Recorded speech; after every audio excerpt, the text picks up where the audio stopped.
Right, we've got a guest in already, actually. Trevor Fox. Hey, Trevor. Hello. Now, you're in a play at the moment called I am. Bones in London. Hey, can you let me start before you... I haven't asked a question yet. It's not mastermind. But no, the thing is, like, Geordies get a really rough time. People say they're loud, they swear a lot, you know, they're violent. Tell us about the play. Yes, Sean. It's set in Gateshead in the 1960s. It's about two Jewish brothers who run a porn cinema.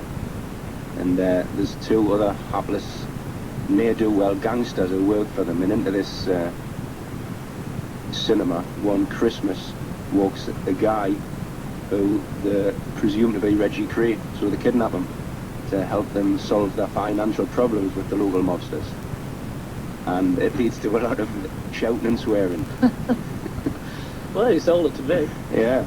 Well, you saw it the other night, so... I know, it's... so, yeah, because now tell us the history of this play, because it started off in Newcastle. It comes from a theatre company called Live Theatre Company, which are based in Newcastle, which are a new writing company, and every year they commission one or two writers to write new work. So just 2 new plays a year? Yeah, well, sometimes only one, it depends, you know. They do other stuff as well, but 2 specifically commission new pieces of work. From Geordies? Not exclusively Geordies, but writers who have a connection with the North East, because it is a theatre company very much about the North East. Can it be like with the Irish football team, that kind of connection, where they may come over and play? No, but you know what you mean, like, you know, the Irish football team, some of them have never been to Ireland before. Oh, I see what you mean. No, it's a bit more to do with Newcastle and the Irish football team or to do with Ireland. But the playwrights aren't exclusively northeastern, but I would say 95% of the work is about the northeast of England and the people who live there. And so what's on for the rest of the year in this theatre? Well, they're doing a play at the moment called The Last Post that's written by a writer called Julia Darling. That's being performed at the minute. I mean, I'm just an actor who works for them now and again. I'm not like... You work for them a lot, though. Well, I do work for them a lot. I'm trying to think what they're doing, actually. They're doing a joint production with the RSC, because the RSC has a region... a huge person, or 2 companies coming together? 2 companies coming together. The RSC has a regional base in Newcastle. I'm trying to be serious here. The RSC has a regional base in Newcastle. Well, lighten up, will you? It's a Sunday. And they're doing a joint production with them, and then there's constantly other community work that's going on. There's a very big youth theatre group. There's a group for people of over 55, and there's all sorts of other stuff. How did you start? Because did you start with youth theatre? I started with youth theatre in Wallsend, a group called Wallsend Young People's Theatre. What age were you then? I was about 16. I'd done kind of drama at school, but you know, I was going to be an actor or anything like that. What, during the maths class? Oh, yeah, well, I just didn't go to any other classes. I just used to go to drama, and.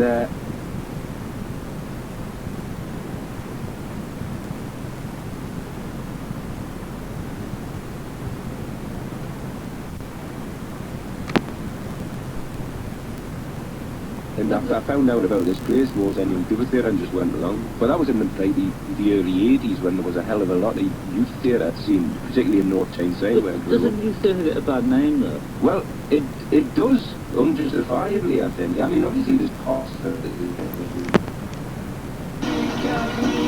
A bit carried away at the end there, just I'd heard my Mr. Bongo tune from earlier on. You listened to 6 Music from the BBC, Sean Hughes here, I have Trevor Fox who's in. So this must be your first chance in digital radio. It is indeed. What do you think of our equipment? I think it's absolutely fantastic. Because what happened this morning is our whole system crashed, so we had to move into a studio which I think was last used for Doctor Who. Can you verify that? Because every time we play a song as well, I have to go at the back and crank up electricity to keep the power going. So anyway, no, Trevor, you're one of the actors in Bones. No, so this is on at the Hampstead Theatre in London. It's on at the Hampstead Theatre for another week. Right, so 3 weeks, and then you were hoping maybe... Well, but we're kind of hoping that somebody may come and see it and think that it was Loads of people... Lots of people have come to see it, but somebody who had the wherewithal and the intention to maybe put it on. But that hasn't happened yet, but, well, certainly to our knowledge it hasn't happened. But why amuse you, Henry? Henry's here as well. There's 3 of us in the studio today because we reckon something could go wrong at any moment, so you might as well give me a massage, because you're standing behind me, Henry. But so right, Well, because we started at the Live Theatre in Newcastle, we did 4 weeks there, and then we came to London. It was a new venture for like us, that the actors from Newcastle to come down with a new play and open in Hampstead. I don't know, I suppose perhaps we were quite naive as a group of people, because it was so successful in Newcastle, we thought, oh, this would be brilliant, we'll come to London. But will you tour around the country though? I don't know what the plans are for it after next Saturday night. I have got no idea, to be honest with you. After Saturday, you're just After Saturday night, I'm out of it. But like you say, you're naive, all the joys come down to London, but that's not strictly true, because you were down a couple of years ago cooking with Elvis. Well, for a time. Cheers. No, but... Yeah, I did. Yeah, okay. Live Theatre was the original theatre company that put on the play Cooking with Elvis by Lee Hall. Yeah. We did very successfully in Edinburgh and then transferred to the West End. Lee also wrote Billy Elliot and what else has he done? Oh, he's done loads of stuff. He did a radio play called Spoonface Steinberg that was very successful. He wrote, he's written a lot of radio plays. He's doing a lot of different commissions at the minute for screenplays, and he seems very busy. No, he's a major talent though. Oh yes, but, definitely. Yeah, so because we're cooking with Elvis, like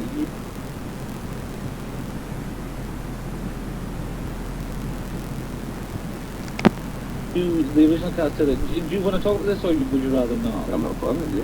Because it was a big success in Edinburgh. It was a huge. It started off as a radio play called Blood Sugar, and wrote it for Live Theatre Company as a stage play called. He wrote the original. He wrote the original radio play, and they were recorded at the director, and we ended up with a studio version. Then we did it. Which detail? Too much boring. Then we did it at Live Theatre, and it was very successful. We took it to Edinburgh, and it was a big hit at the festival, and then there was a lot of people saying, oh, we'll have to take it into town, I want to produce it. Just go on with it. Oh, that's fair. And it proved very difficult to secure a theatre company for it, because Lee at the time was really young, it hadn't come out. Lee wasn't in the Hey! And Lee was an unknown name, really. Like their company was still an unknown quantity, and there was no names in the cast whatsoever, so they had to bring in a name, and the name was Frank Skinner, who took the part out there. Well, no joke. Well known joke, yes. And but how was that for you though? it was, it didn't seem that was in more than upset. The thing that you haven't said is like all the other original cast got to stay in except for you. Yeah. But that's all right. It was offered, and you know, the director and the director both said, look, we'll have this offer. We're not going to tell anybody else about it. You know, I was looked after in a week. It wasn't like I was just kicked out the door. I gave you a program or something? I got no jobs in Russia.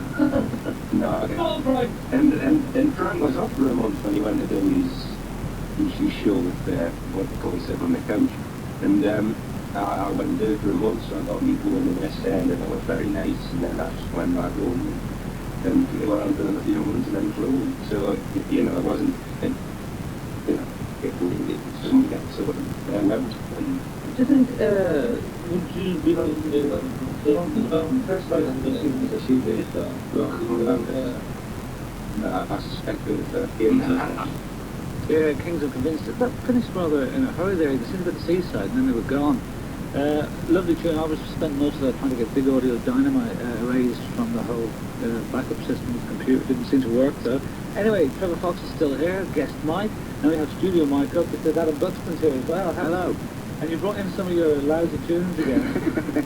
Last time Sean Hughes got upset because I played an excellent song from an album by Dion, and he said it Dion was... Warwick? No, not Dion. Well, that would have been fine too, but it was Dion X of Dion and the Belmonts with a great lost 70s post-drug album, and it's well respected by all and sundry in the music world, except Sean Hughes.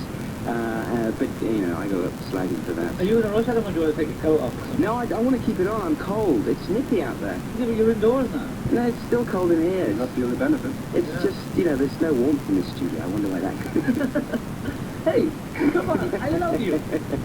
I think you came on a bicycle or you got really weird hat. Yeah, no, I did. I came on my bike. So, because there's a big bike race in London. Is there? Yeah, this morning, yeah. I knew there was some kind of funeral, but there's a bike race as well. Look at the big sign, do not mention the funeral. Unbelievable. But, you know, I tell you what, though, there's a lot of action out there. There's been a lot of news reports this week telling us how actually the nation isn't in mourning, even though the Daily Mail says it is. Don't mention the funeral. Are we actually not allowed to? Is that a BBC dictum? You never know. But there are, there's people queuing right round the Houses of Parliament, across the other side of the river, right down the embankment. There's 6 hours. 6 hours. 6 hours. There you go. In Yeah. the back of the queue. It's Yeah, amazing. no, which is great. But to be fair, IKEA 7 hours today. Well, yeah. But that's just horses for courses. Listen, if you want to get 24 hours for Genesis did. yeah, maybe Still. Yeah, in Newcastle. Now, Adam Buxton, E4 on a dirty program. Yeah, that's absolutely correct. Yeah, I couldn't have put it better myself. Filthy, actually, I would have said. Yeah, it's a program called Shock Video, which I actually wouldn't recommend anyone watches. If you come across it by accident, then I'm sorry. It does very well, I'm told, but it's because it's packed with clips of nudity and filth from all around the world. So is it the bones to play do a little bit there? Which is Bones? It's a big everything full. Oh, yeah, right. So do you actually get your kit off as No, well? I don't. Oh, okay. Thankfully. Yeah. But you But another guy. did in Cooking with Elvis. No, I didn't cook them with Elvis. See, I would never do that on stage. Could you do that, Adam? Yes. Yes, I could. I wouldn't necessarily want to because I'm quite an ugly person with no clothes on. Everybody- Yeah, but then people say, well, how brave. I mean, it was Right, very yeah, easy. yeah, yeah. Everybody had a big penis and had a fantastic body, but when your body's pathetic and But not like that. everyone's body's pathetic. Yeah, well, mine certainly is. Not those guys in the So Solid crew. Have you seen them naked? Well, I've just imagined them naked. Have you got X-ray glasses like you used to get when you were... They wear tight clothes and stuff. Some of them do. I think they're more the baggy look, to be fair. Well, I don't know. I see guys like that down the gym, and I just think, You go to the gym. well, yeah, often, once in a while. What, down with your brothers and homies down from the gym? In Clapham, yeah. So how often do you work out? Well, I don't really work out. I go on the running machine. You just watch I reckon you people? just run. Yeah.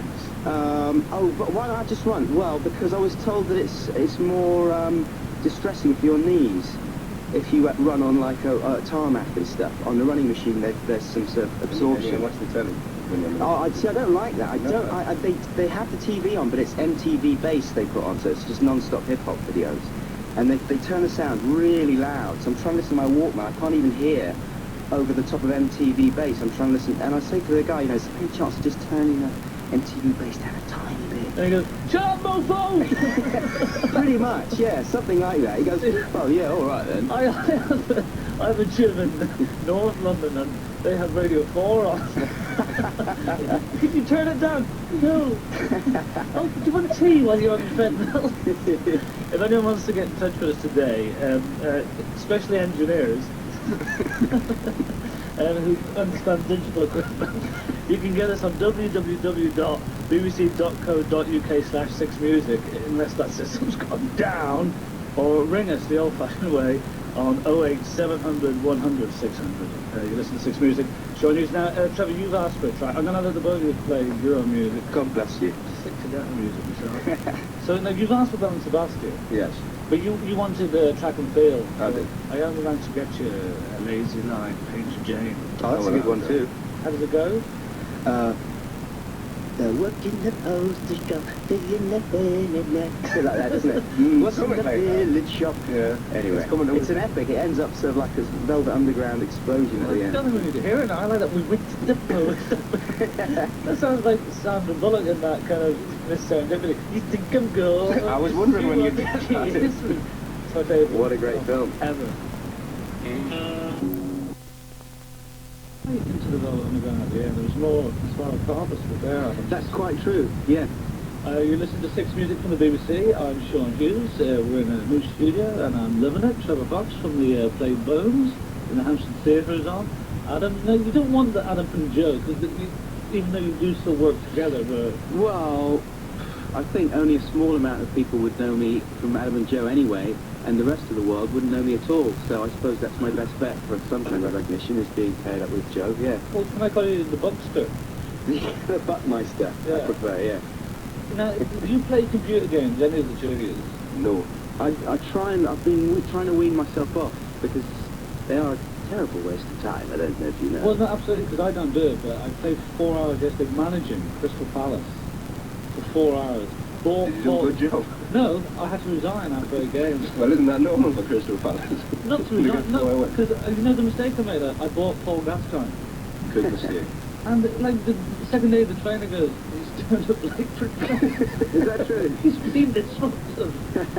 But he's on his best behaviour now, isn't But he? he was, well, not on this computer. So Well, it must be an old one. He was only 65% fit as well. But he keeps on scoring goals, but I had to resign. I think I made a big mistake. Can you not go into the options menu and just switch off the drunk option or something? No, but the weird thing is you can give all your players nicknames, which I didn't bother doing. You want to be fairly, a lot of time in your hands for that. Yeah. Joke.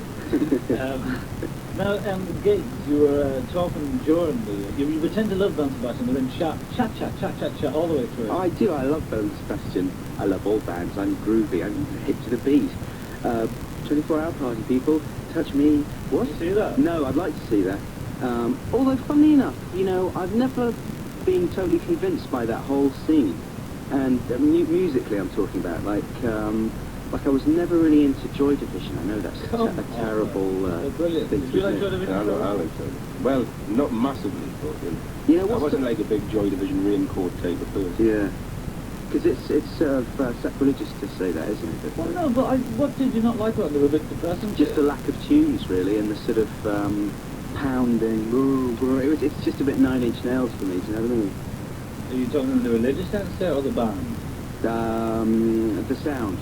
Right. It's just a bit industrial. I just like things a bit more tuneful. So what was the band you loved when you were a kid then? Well, I loved Bowie. That was my first love, you know. And he's just a big sort of show-stopping abundance of tunes, isn't he? It was. Not anymore. Yeah. That's quite true. Little wonder, oh you little wonder. I remember a friend of mine's little sister got into Bowie at the Let's Dance period. I think you've missed out on You missed the boat. Yeah. Well, that's true, but I mean, I must say I didn't get into him much before that myself because I just wasn't aware of him. So when I was about 11, Scary Monsters came out. So I was aware of that, and that was quite good. Well, Ashes to Ashes was probably the last cracking single we did. Yeah, that's one of the best singles of all time, surely. Don't you reckon? I Whoa! think he's earliest. I expected yes. I'd known a brother who was very much into Bowie, so from a very young age Yeah. I was getting all of that. The sort of the classics. Yeah. What's your older brother into now? Yeah, he's very classical music, sort of early classical music. And did he go Gabrielli through- and that sort of stuff. Gabrielle isn't jazz. All classical. Did he go through that weird jazz period that, you know, you pretend to No, get into yeah, a so I did.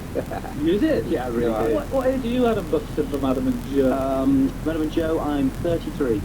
Right. So when I was about 24, a lot of my mates started listening to jazz funk and not jazz, Galliano and stuff like that, you know what I mean? And the beat. Galliano drunk. No, that would have, what an amazing band that would have been. Two crap bands for the price of one. Hey, Galliano drunk cracker. But yeah, I tried, so I thought, oh well, jazz funk, brilliant. And it's so groovy, so I'll go out and buy some other proper jazz and some proper funk. And You got a French record. no, I was listening to Prince as well, but never really enjoying it as much as I used to really enjoy Bowie, and I was just sort of trying to be broad-minded really and listen to all kinds of different music, but at heart I just want to listen to silly indie pop by a bunch of white boys. So that's why I went to see the Strokes on the weekend. Yeah, but you were disappointed by the tinny little sound. Yeah, I was actually, because I went to see them at the Academy, Brixton Academy, and the week before I'd been to see Weezer, and that was really good, because they had a great big new sound system, because I guess they're a more wealthy band than the Strokes, and they sounded fantastic, like really, really loud, and they played really well, and good stupid songs and stuff. Got hit quite hard in the head by a 14-year-old mosher. You can't take the beer away. It was good though, it was the first time I really got the urge to go into the mosh pit. It just felt really quite big and strong and just pushed all these kids around. Adam is 33. It was quite a sad spectacle, I imagine. But then, You look at the front. no, I went to see friends, but they stood at the back trading their beers, and I got right down into the middle of the action. It was really fun as well, actually. My friends didn't like it, they thought it was like a fascist rally. And they thought the whole thing was very creepy. But I was sort of, I was sucked in that. You can take out. No, unfortunately not, it would have been even fun. But the Strokes. You see, the Strokes is like, they're still supposed to be like, do it back. But, you know, I think, I think you've missed out on the best of the Madam and Joe. I mean, 33. Yeah, it was good though, it was the first time I really felt the urge to go into the mosh pit. It just felt really quite big and strong and just pushed all these kids around. But the Premiership last night on the telly. They or no, football focus they had Oh, they've got them on everything. Everything, like, every single program. surely Strokes round. they have the permission to straight to use them. Not the BBC, they can use what they want, don't they? Yeah, that's what people think about the evil British Broadcasting Corporation. Do they randomly... Oh, I hear about that. So, you'll be watching some really low quality program on primetime BBC One or whatever about, I don't know, Money Matters or something like that, whatever it is. And they'll be doing a report on how you should throw away your receipts because people put them out so they can be credit scored on you and stuff like that. And they just play pretty much the whole of the Strokes album over this report in various little 10-second chunks, you know. If the guy was, no, I'm bored, I love this album, I'll stick it on this report, I'm it'll cheer me up, you know. It's randomly lazy and should stop. What can you do like flip-flops and bones? Absolutely difficult. 6 minutes. I was just talking about the show. I just don't. Well, no, you are bored. Well, yeah. Last time a big gig I went to, really young, crazy old. How was that? Yeah, bad. Can you see it? No, there's an extra favourite to it. I know it is, yeah, I'm gonna read it. I mean, I do love New York. I think it's already done now. I know, but I'm one of the Somebody's got my right. That was just done. Yeah, well, but I go to gigs to hear people sing songs that I know. Yeah. I don't even if they came to it was just that I knew the script. Yeah, whatever. Here's John with the car.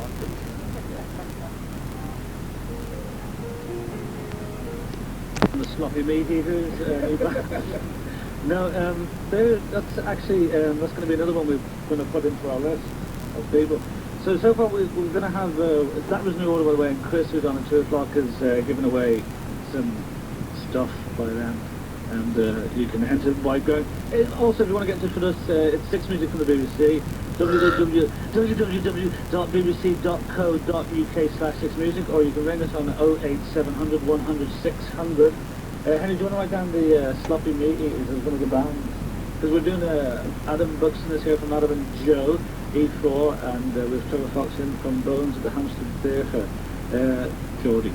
So, apparently the second he starts talking. But no, because we're doing we're going to put a big gig together with made-up bands for the summer. So if you have any suggestions, so far we've got Fun Size Brewery, Crikey, and Crumbs. Are these... Are any of those real? Because Sloppy Meat Eaters are real though, right? I don't think they are. I'm again. Tell the story to the... Well, I've got a 12-year-old son who's really into all this kind of indie Americans rubbish.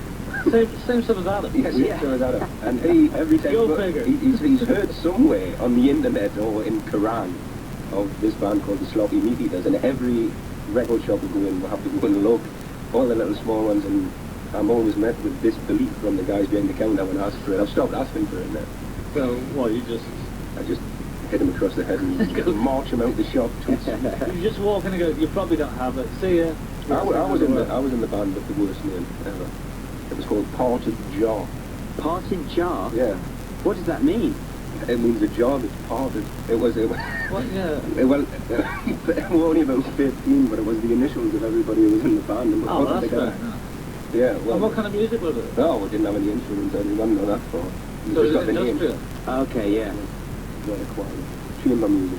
I was in my friends were in lots of bands. I was briefly in a band called Shady People, and we used to play... That sounds like it's jazz funk. Yeah, well it was sort of Talking Heads, Remain in Light You era. may Talking find Heads. yourself in a Exactly. band. That's right. I even had like a big suit that I wore. And we all had that. We all had that. We got jeered by the Jesus and Mary Chain loving boys, and it was all very traumatic. And in the end I stormed off, I think. No, it was bad because I let the guy down. The guy whose band it was really into the whole thing. And he never really got over the experience of having his useless lead singer walk off. And right in the middle of one of his numbers called Politics. Did you do a Johnny Lydon thing? Did you ever get the feeling you've been shaken? No, nothing so brave. I just slipped pathetically away. Can you imagine playing poker with Johnny Lydon just in the middle? Did you ever get the feeling you've been shaken? Hey, come back with our money. Does anyone watch that late night poker on Channel 4? Yes. I pretend it's interesting and then I'm asleep within seconds. Yeah.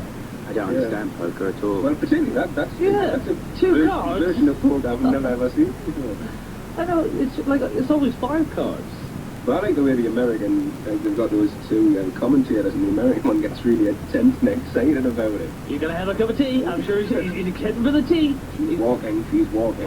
He's out of here. It's never going to be very exciting to watch people playing cards, though, is it? Am I wrong? Well, I think if it was 5 cards, Strip poker, maybe on your program. Yeah. But you see, you're wasting your time watching card games. You'd be watching shot video on U4 at 11:30 on Monday, Tuesday, and Wednesday night. so what, do they repeat? How many programs did you make? Well, we made, this is our second series. Adam and Joe here. Yeah. BBC Six Music from BBC, Tom Sean Hughes and Phil Fox from Bones at the Hampstead Theatre. Oh, it's www.bbc.co.uk/6music. That's amazing. Mm-hmm. Yeah, this is our second series. So we've made 16 programs, fill-packed half hours. But seriously, And they just run them on to random rotation. but when's next time you're going to do proper work though? Something that you can. Well, the thing is, the work that we do that we're proud of, no one really watches, and I know the that. channel doesn't get that excited about it because it takes us about 9 months to do a series baby. of 6 Adam and Joe shows. Our proper baby, yes. And then they go out and people, a couple of people watch them and they sort of get forgotten about. But then you see, shot video does like about 3 times as well as the Adam and Joe show ever did. So does that make you feel like suicidal? No, because that's TV, isn't it? It's rubbish, really. So well, what are you going to do? Because what else do you do besides TV? Oh, no, we'll do other TV shows that no one will watch as long as people will still commission us. And when I go on holiday, do you want to take over from me here? Well, that's what happened last time at GLR. You can play all your own music. Yeah, but then the producer got angry with me there. She was frightening. I said, can I play some Nick Lowe? She said, no, this isn't Radio 2. I was like, what?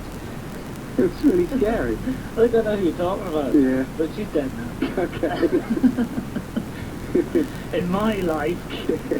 But is it, have you got anything on the horizon then? Yeah. We're working on a few projects. But it's been strange at Channel 4 because basically we like it at Channel 4, but there's been a lot of changes there recently. They've all left to the Channel 5. Yeah, exactly. That's right. Or to the BBC. So there's a whole load of people who've now come back from the BBC to Channel 4. They just sort of shift around every now and again. So we have to really test the waters and see if we're, still popular there or whether they want to go with someone younger and groovier. But haven't you been doing a kind of a documentary like Pop Idols on your own time, like the luckiest band in the world? I assume you're referring to Travis. We've got 4 tunes and everyone seems to like them. Hey, come on now, that's 4 more than most bands these days. I'm not knocking them, but... that's just a sort of ongoing project that came about because I got to be friends with various members of the band and just went along and filmed them every now and again when I had some time off. Now I've got hundreds of hours of footage and the record company's beginning to say, yeah, so, all that stuff you shot, when are we going to see some of it? And what did you shoot it on? Just on DV. So, little handheld. Oh, you left out a D then? What? DV what? DV, digital video. Right. And so I suppose sooner or later I'm really going to have to get it together. I've been editing it as I go You're along. waiting for one of them to die.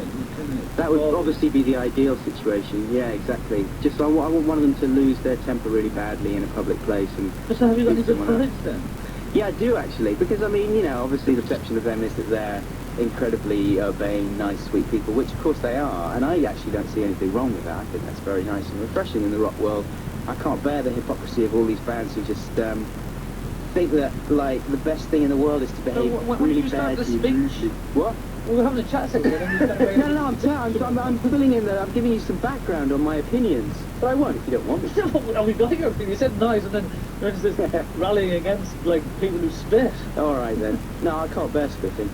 No, so what kind of footage have you got? And when was the last time you filmed as well? Well, I've tried to stop really because the stuff I've got mainly of them is when they were touring The Man Who. So when they were becoming really quite a successful band and selling lots of records, which they obviously didn't expect to do. And so then I've got them recording their new album, the Invisible Band, the last album that they released. And So, and then I've just got them getting really, really drunk while they're doing that, and worrying about the fact that, you know, their good fortune's going to desert them any minute. Because, you know, you say they're the luckiest band in the world. I think they feel that, you know. And there's a certain amount of frustration within the band about where they should go and what they should be doing. What, for their holidays and stuff? No, musically. Well, yeah, they're always going to be like Travis, aren't they? Well, yeah, but these are the conversations they have, and Does your these are the things 12-year-old they son worry Trevor about. like Travis? Not really. He bought me the Travis CD for Christmas. Because he last thought you year. might like it. I'd never even heard of him. See, that's I'd never heard of him. But that's no. And did you like it? I don't think I ever did. What, you expect to have a relationship with your son? Well, I pretended to. He gives you a Christmas present. Well, actually, I think Michelle bought it and gave it to Charlie to give it to me. Can you, for people who don't know your Michelle life, is my wife. As the mother of my child. like a 1,000 years of solitude there, people at home go, oh, Michelle. Yeah, sorry. Should we play a record? Actually, Adam, you brought in a few more tracks, so I'm going to play Clinic for you now, because this is off a new album. Is this when you're walking with the? Walking with Tree, isn't it? No, it's the. Is it? Yeah. I just had it in my head as Walking with Tree. I thought, ooh, Walking with Tree. Did you get this for free or something? No, I bought it, but I obviously didn't read it properly. Walking with the? Is it really? I'm so fit. No, you're not. But we all make mistakes. Travis for a couple of years. It's a big one. They're bumping into trees. Their new album, which is very good in the shops now. I like them a lot. Now, we've thanks to Andrew Elwell, who's told us all about the sloppy meat eaters. They began their struggle in July '99. Struggle. The struggle. They set up a band. I remember once I did a thing for Radio 2 with, what was that band that were big in America? Max something or something. You know? No, they were just like a boy band. You know, with the word it was rubbish. That could be anyone. Well, there were the three brothers. No, they were huge in America, and then they came back. EMAC or something like that. It was terrible, but... Doesn't ring a bell. I had to introduce them, and I said, so tell us a bit about it. He said, oh, we just did the one gig, and we got signed up straight away. It was really great. So I just went and said, ladies and gentlemen, they've been in the business for years and years. It's been a big struggle for them. Big development now. They all came out angry in their face. It hasn't been a struggle at all. It's been the easiest thing in the world. Sloppy meat eaters, a big struggle. Josh Chambers, singer, guitarist, wrote and recorded the first really shameless self-promotion with Kevin Highfield, pounding out the drums less than 3 months after they first got together. And they released a CD on their own, I was waiting to label them, it says On Their Own, in December '99. And within weeks the band had sold the entire first pressing and struck gold when they met Travis Gerke. He quickly filled the slot of bass player, and the band was actually that. ... Has he got some of the music, this guy who sent us in? It's good he sent us a tape, see if it's something to do with a record show. Tape? Look, it's 1998. Oh, People don't use tapes anymore. Sorry. Ever. Okay, you know, I've never ever sent an email. I was just thinking if I wanted to get I couldn't do it. Never in my life. Well, are you on the internet? Well, there's one or two. Michelle, my wife. Yeah, well then just all you have to do, here, you can have that information, Oh, thanks sure. to Andrew there, and give that to your child. We've done with it now, we're having an exciting chat about various things.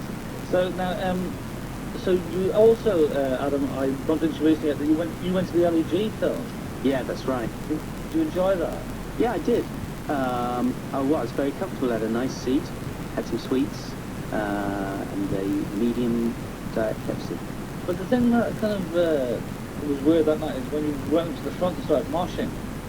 Yeah. People had to throw you out. I know, I got kicked in the head by LEG. No, I did enjoy it. Well, I went in with absolutely no expectations No whatsoever. No ticket, that's quite true. Yeah, I snuck in underneath Jane Goldman's I'm calling dress. Travis, out of the way, please. Oh. Out of the way. You wait till my Travis film comes out. It's going to be the most amazing thing ever. And then you'll be... Sorry. Actually, something. Oasis have brought out with their rubbish new single. Now, I'll tell you what, I'm actually... Within the middle of the story. I'm not interested. I was going to say... Oasis? Yeah. No, I thought it was a CD, but it was a DVD. I'm putting it into my TV, nothing's happening here. And I put it on and they've got a 10-minute film of them on tour. Right. The most tedious stuff. Have you seen that? Isn't it rubbish? Yeah. Absolutely. This is the problem. It's very good for any band, no matter how lame, to have someone like me. Don't think Sloppy Meat Eaters would do that, because they've been struggling. I'll tell you, they've got an extra member, and all he does is take DV footage of them behind the scenes for their upcoming documentary, whatever you want to call it. There was a Stereophonics one last night, and yeah, oh, it's torture. Just They are rubbish. endless shots of them sort of walking in slow motion out of limos into dressing rooms and stuff like that. He's walking into the dressing room. He's got his shades on. He's twiddling with his guitar. The big hairy drummer's sticking his tongue out. Ooh, Stereophonics. Yeah. But see, the thing is, they've been around the world, traveling first class, Yeah. doing everything. You think they would have changed a little bit? But I saw Kelly being interviewed the other day and they said, so how is the latest? Lots of girls with big breasts, you know. What? What are you, 11 still? But he is a bit like that, isn't he? Yeah, he is. He's a simpleton. He's a simpleton. He's a simpleton. That's the word for that. Looks just Adam and Joe there. He hates me anyway. I think I've seen him a few times and he's glowered at me. We did an interview with him and my dad, they played B97 and my dad was there and we were just wandering around desperately trying to interview anyone for our show. And somehow they By got... the way, what you're talking about, this year's B, whatever they're calling it, I suppose B 2000. Yeah. They just added Nickelback, so if anyone's thinking they're going on holiday, Greece or something, that's another opportunity. Well, I didn't even know what Nickelback sound like. Joe's always going on about Nickelback. Is that Joe from Adam and Joe? Yeah, that's right, my friend Joe. Yeah. But no, because they're number 5 in the charts at the moment. What are they though? I mean, are they a boy Yeah, band? Are they R&B or? They're one of those, a bit like... Jazz punk? Yeah. But who's that? Is it Sum 141? Some Found out at the moment. Blink 182, Sum 41. Sum 41. Because like, they're pretending they're punk, right? But they keep on turning up in all the kids' programs. That's what the kids like these days. No, but you know, like Live and Kicking and all that. Yeah. They're kind of going, yeah. That's right, and then they kick over their amp or something, which Yeah. isn't even plugged in. And you go, what are you doing? I'm like, you can't have your cred. And they shout their stuff. But Nickelback are pretty much like grunge. A bit like, I think the worst band in Are the they like world. Steam? Exactly, that's the worst band Yeah. ever. No one understands. I'm so depressed. No one understands me. Your little lives in your little houses. Ooh, that's my Stained impression. I wrote them a song actually called Have a Bath, but they haven't used it. He's probably very clean. Nice. Really? Do you I think? don't mind going to court for that. Yeah. You know, because I get Bono. Like, the thing that Buck keep it off because Bono said, he's a nice guy. How did he get off? How did he get off? Bono said he was a nice bloke. Oh, has he got off now? He's got off. I mean, This is Peter Buck. Excuse me. We're talking- Are we talking about Peter Buck, Yeah. right? From R.E.M. Well, actually, because Michael Stipe went and said, well, what do you think of it? Is that's him in the corner. You've been waiting so long for that. No, I just thought it was that. Yeah, right. I'm not like you, Adam. Yeah. What were your Stained impression? Last night, 12 o'clock Your at little night. houses! Get so jealous. how could he get off? He was on a plane, and all the people on the plane said he did all these things, yet all these other people who weren't on the plane came to court and said, no, he couldn't have done it. I think it's they let him off.